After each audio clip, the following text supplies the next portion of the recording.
Hi, this is Kathy Lynch. I'm the host of the Second Opinion Show. Today we have a special guest, Andrew Spanos, who's running for select board in Westford. And so I have compiled some questions here I'd like to ask you so that people in Westford can get to know you a little bit better. So first of all, were you born and bred in Westford? I was, and Kathy, thank you so much for having me on the show. This is fantastic. I'm delighted to be here. I was really excited when you reached out and asked me to come on, so this is fantastic. Thank awesome. You. I was born and raised here in Westford. I grew up in Nabnasset on Elm Road with both my parents. I'm one of four. There were four of us. I'm the oldest. Grew up there. It was a fantastic place. It's a great neighborhood, a ton of kids around. Safe neighborhood. We used to ride our bikes everywhere. Oh, good. I can't wait. I want to hear all about that.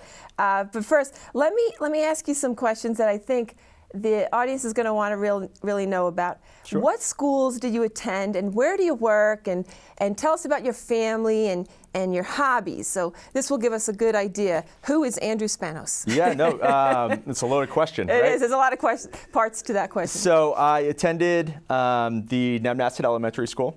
Mm-hmm. Attended the Road and Bush School there before that at Old Nab. Mm-hmm. I went through the Abbott School, Blanchard Middle School, and graduated from the Academy in 2004. It was fantastic. I got the very best, in my opinion, of the Westford school system. I got all the aspects of it. Grew up, like I said, in Nabnasset. Moved to Providence Road, so I never really switched around to the other school systems like Day or just there's so many at this point, right? Miller and Stony Brook and everything. Some that didn't even exist when I was going around, but I live here in town, oddly enough. Graduated in 2004 with my wife, graduated same class. And we have two kids here in town now. We live in the Parker Village area. One is almost 5, she'll be 5 soon. My other is a year and a half. We love it out there. Hobbies for me include golf, a renowned interest now that we're kind of quarantined at home on my lawn and my landscaping and everything like that. And then just hanging out with family and friends and doing everything that I can at this juncture to stay in touch with people and the ones that we know and love. So you said you like golf. Love golf. Have you been golfing lately? Because I think the courses are open, right? They are open. I am yet to get out. I was supposed to golf last weekend. My brother-in-law, who I was going to golf with, just wasn't able to for whatever reason. But it's something that is on my near horizon for sure. All right, good. So being that you grew up here, tell us about a childhood story that that indicates how Westford is special. So, growing up in Nab, the houses were condensed and kind of close together, right? And I keep going back to that because it's a great area of town, and I love it. There was a side street that we had, and my friends and I, we'd take our bikes, we'd ride all the way up to the top, okay? And there was a crabapple tree about 3/4 of the way down. And the crabapple tree, I mean, these were big suckers. And they would just land right in the road. And every once in a while, you'd hit one going over a bike. But every once in a while, you'd get a really hard one, and that would be an issue. So I remember going down there one day and just cruising down this hill and hit one of these and fell off my bike. Uh-oh. And I was probably 7 or 8 at the time, right? And scraped up my knee pretty bad and hurt my arm. And one of the neighbors that was right there on the street, he came out. Kind of helped fix me up, bring me inside, called my mom, walked me back home to my house, and helped me out. And that speaks volumes to the community that we have as in Westford as a whole, right? Everybody in that area and throughout town, right, really stuck together and made that great feel and a great place to grow up and helped shape me into who I am here today. But I don't know if that would happen everywhere else, but certainly here in Westford, I mean, that's the type of environment that I grew up in.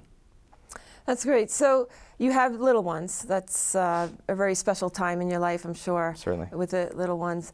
And you probably have experiences of when you were a child and enjoyed lots of things and everything was new and exciting.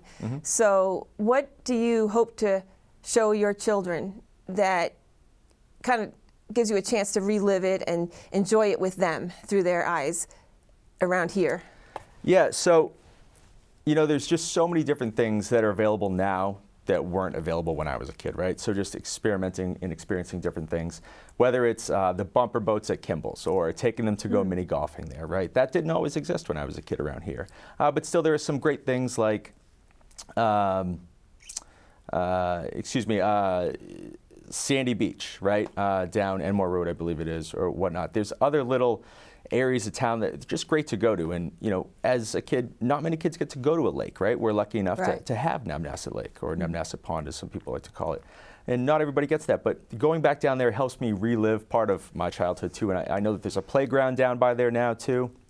So it's great. And seeing them get excited about things like that are new, you know, we don't do them all the time. You know, we're not always running around here in town. Sometimes we're out of town and things like that. But in town, there's so many different things to do. And I take every opportunity that I can to try to enjoy those moments with them.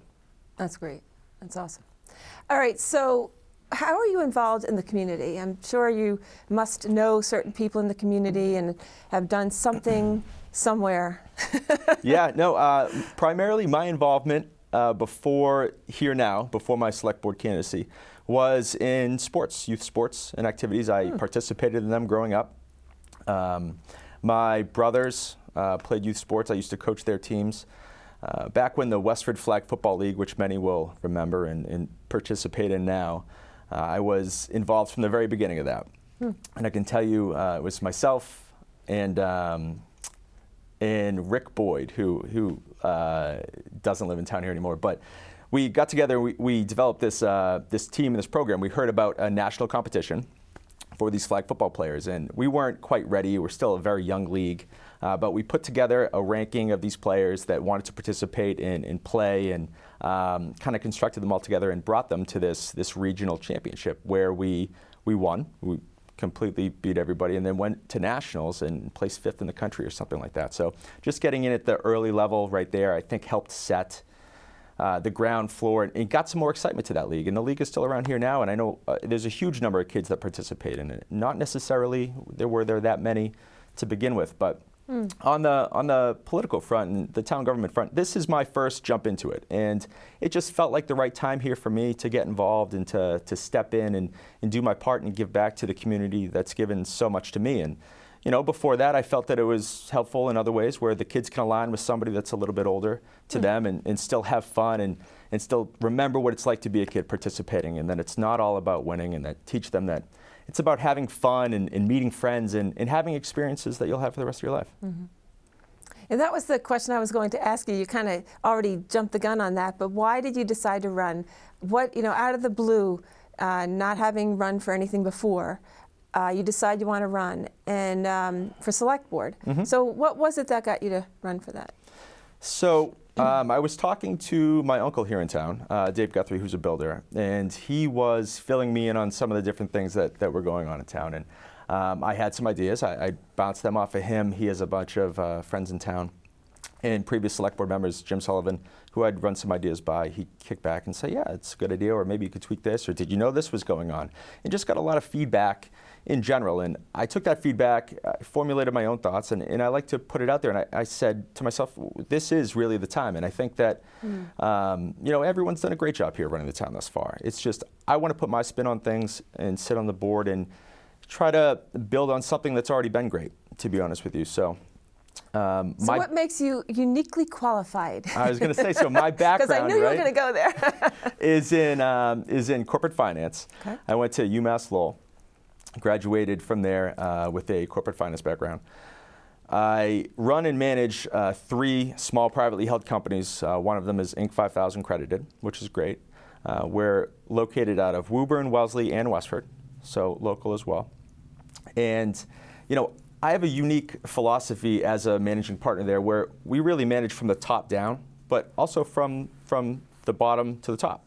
And what I mean by that is, you know, I'm taking the bird's eye view where I'm setting goals and changing processes and making guidelines for everybody to follow. But I'm also on that bottom level where I'm outreaching towards the clients and I'm trying to bring them in the door. So I understand the challenges that they're facing and what it takes to get the job done, because I'm doing the job myself. And I think that that's uniquely the way that our government here in town should operate as well, right? So the select board really has 3 different tasks in my mind that they need to accomplish, right? Yeah. And that's making the tough decisions for the long run and in the benefit of the town in the long run, right? Also getting on that ground floor and hearing what the residents' concerns are and really drawing them out, because not everybody participates, and it's that they don't know how to participate. So we have to reach out and get involved with the community and and have that outreach to understand what's important to them. Then we use what's important to them to make the decisions that benefit the town in the long run. But then also the third piece, which is critical, is conveying what we're doing so that others can formulate new ideas, thoughts, processes from there. So it's really a three-step approach, right? Understanding what those concerns and issues are, making the best decision for the town in the long run, and then conveying to everybody what we're actually doing so that people can stay up to date and informed. For those people who don't really know what the Select Board does, you know, you were talking about how people are uninformed. Please tell us, what are the roles, what are the different things that the Select Board does? So the Select Board is the executive branch of the town, right? And, you know, we'll make recommendations, mostly for annual town meeting, that will go there, and then, you know, our voters and citizens, residents can come out and voice their opinion on that. We can move money around through different departments, balance the budget, excuse me. No problem. And make sure that things are operating smoothly and facilitate communication. The Select Board members, they sit on other committees or boards just to give their input, stay connected throughout the community, and, you know, hear the outreach and the involvement of what's going on, and really be the heartbeat and the pulse of the town so that we can manage appropriately, and then give our directions to town manager, who then facilitates it throughout the rest of the branches. On your website, I noticed that there were 3 parts to your platform. One was fiscal responsibility, the next was elevating the local business community, and the third was educational excellence. Yes. So please elaborate on all those 3 parts of your platform. So we'll start with the fiscal responsibility, because that's what you started with. And, you know, it's going to be important now more than ever with regard to the COVID pandemic that we're in the middle of, or hopefully towards the end of. You know, we're going to need to take some of the things that used to be yeses for what we'd spend on budget line items for, and trim them down a bit, or reallocate some of those funds, because there's a big difference between a need and a want. And using communication between all the different departments and committees is going to be critical in figuring out what really are our needs at this point. And to be responsible with the free cash that we do have, or what cash is coming in here at this point, it couldn't be more important at this time. With regard to the school system, we've got a couple of different things in the school system that we have to iron out. The first one, which is already done, is replacing Bill Olson, the superintendent, really stabilize that position. That was great. I think that they brought him on here for an additional year, much needed. Absolutely had to be done. And the reason that I say that is because during this time and this remote learning transition, we have to stabilize that position so that, you know, the faculty, the staff, the students, teachers all feel comfortable and know that they have a solid base and a footing. And the school committee, you know, that's their major task to do now, and how they're going to stabilize that. But also the schools and the educational excellence, we have to make sure that our schools are a unbiased platform for the kids to learn, right? And what I mean by that is, we can't be having any agendas or anything pushed on the students throughout the entirety of it, because they're there to get the facts and then formulate their own opinion, and not necessarily have opinions pushed on them. So we have one of the best, if not the best, school system here in the state. I'd like to think the best, right? But there's always room for improvement and room for tweaking. And, you know, the school makes up a large part of our budget, and that's great, because we want to give to the kids, and we want to make sure that every student has the appropriate tools that they need to learn and to maximize their potential. The small business community, again, with regard to fiscal responsibility and that, I want to say that they go hand in hand, because the small business community, especially the small business community here in town, is a revenue generator for us. And right now we have a little bit of a problem in town with regard to vacancy with some of the buildings. And, you know, it's a 2-part issue here. One is we have a lot of big business that's coming to town, and that's great. And, you know, we roll out TIFs for them, and if for those who don't know, TIF is a tax increment financing plan, which allows them to pay a lower tax rate over time. And our small businesses are taxed just like the residents. We don't have a split tax rate. It's a solid flat tax rate. And we don't have the commercial footprint that some of our neighboring towns have, right? When I think of a large commercial footprint, I think of Bedford, for example. They have a great commercial footprint, split tax, the businesses are taxed far greater than the taxpayers, and that releases some of the burden on them. We just don't have the demand here yet, right? And having an economic development committee, which we do have, but need to focus on some of the outreach or some of the incentives for the small businesses, maybe changing the way that we look at businesses that are valued under $1 million here in town, and try to incentivize them, right? Help them grow, help them stabilize, or even have a center where people can go and say, hey, look, I have a business idea, or this is what I'm thinking. How do I get it off the ground? And taking some of the permitting or the licensing for some of these small businesses and teaching them how to do it, but also easing the restrictions. Pushing those to the forefront and really speeding up the process there. Anything that we can do to make the environment more palatable for small business is great. And I would love if we could trickle into the high school and teach our high school students how to run a small business. That's not something that's taught. I never took that class. I don't believe it's offered here now. There actually is. There is a program called DECA. It's an after-school program. And I do believe there is a class on business taught by the same person who covers that. So I was part of DECA. Okay. So let me say, I think that there might be a little bit of room for improvement on that to really get into like the nitty gritty. And DECA was great. It was excellent. But it is after school. And during school could be an alternative option as an elective or something like that. I think would be great. I think they have an economic class run by the same Very well teacher. may. Graduated so that's something. 16 years But ago. I hear what you're saying. I think it really is important. I don't think Certainly. the students get enough business experience. They come out, they don't know how to run their own business and start their own business.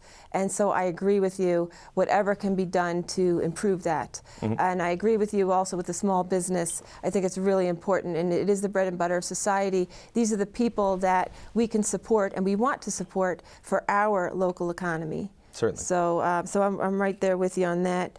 Are there any other issues that you think are challenging us here in Westford that you didn't bring up yet? So, not that I haven't brought up yet, but I can't stress enough the budget issue.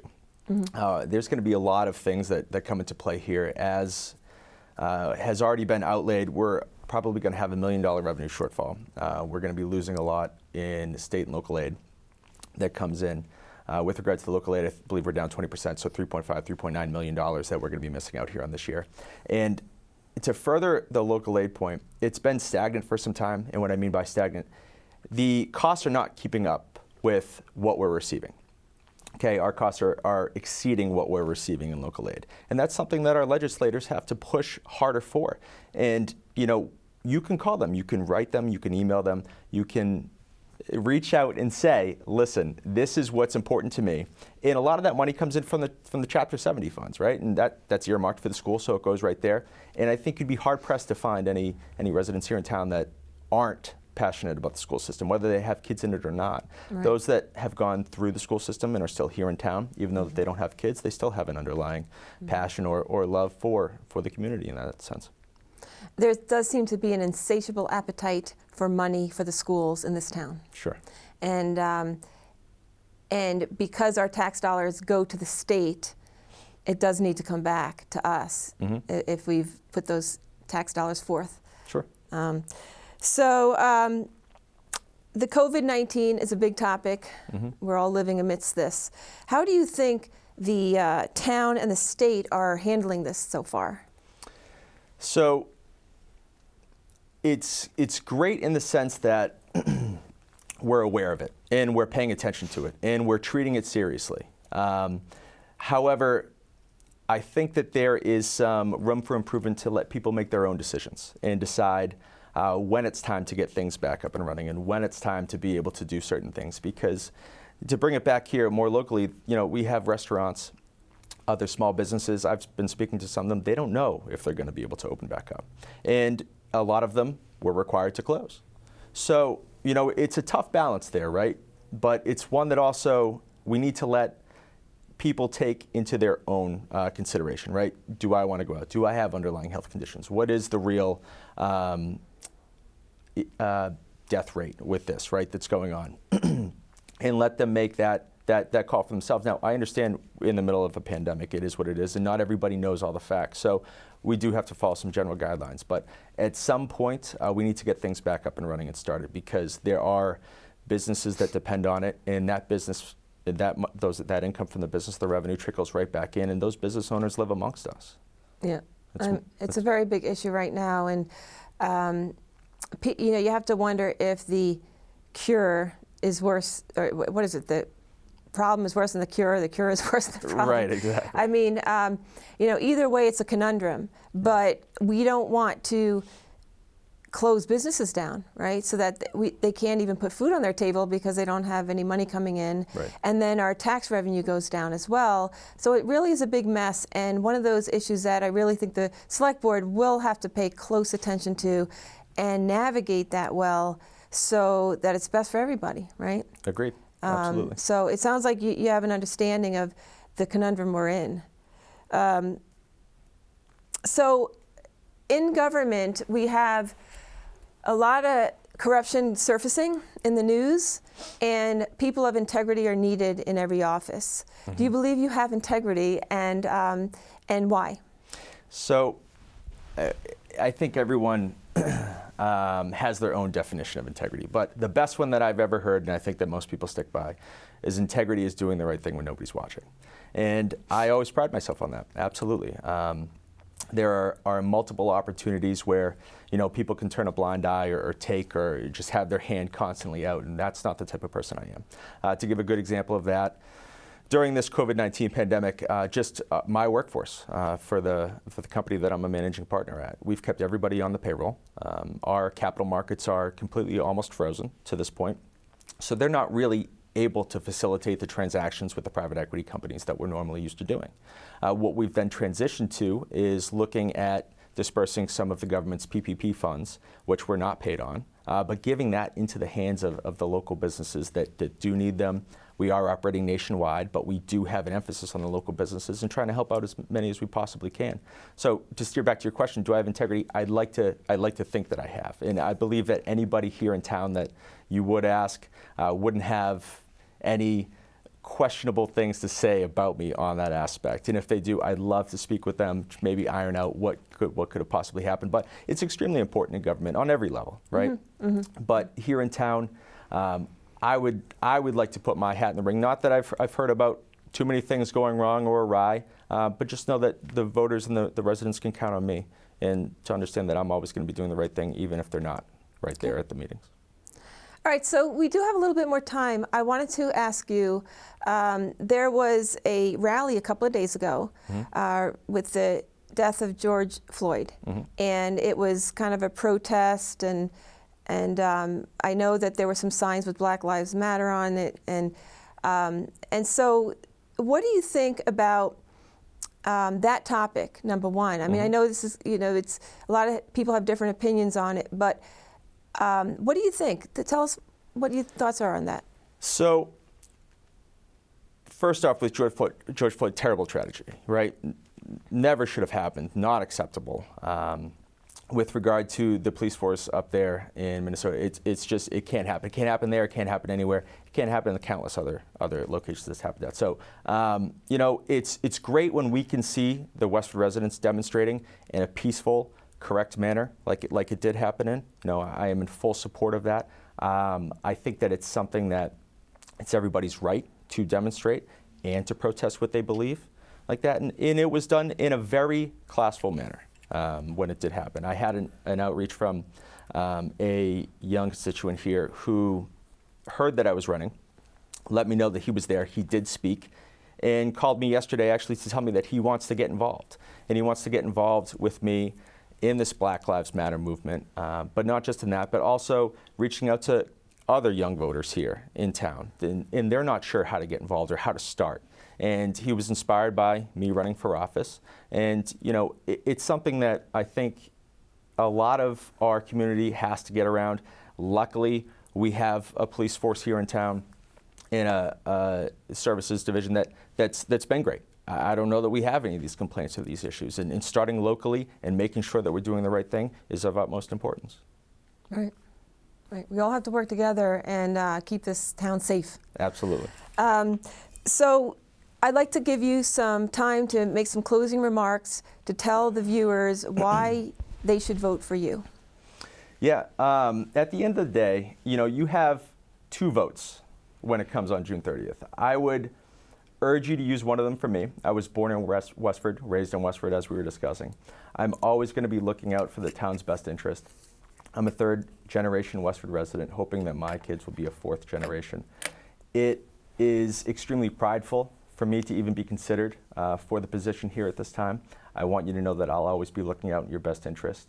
And I can't say enough about the positive trend in the things that we have, but in times like this, I think that we truly do need people that are dedicated to the town in office with the right background and policies and experience underfoot to really make the best decisions moving forward. Andrew, it's been great to hear from you, just to get to know you and hear how you think about certain things, issues, and what's going on in town, and the fact that you grew up here. So I really enjoyed this interview today, and I wish you luck in the race. Thank you very much. I appreciated being here. This is Kathy Lynch with Second Opinion. If you're ever confused about a topic or you want to learn more about something, we always recommend a second opinion.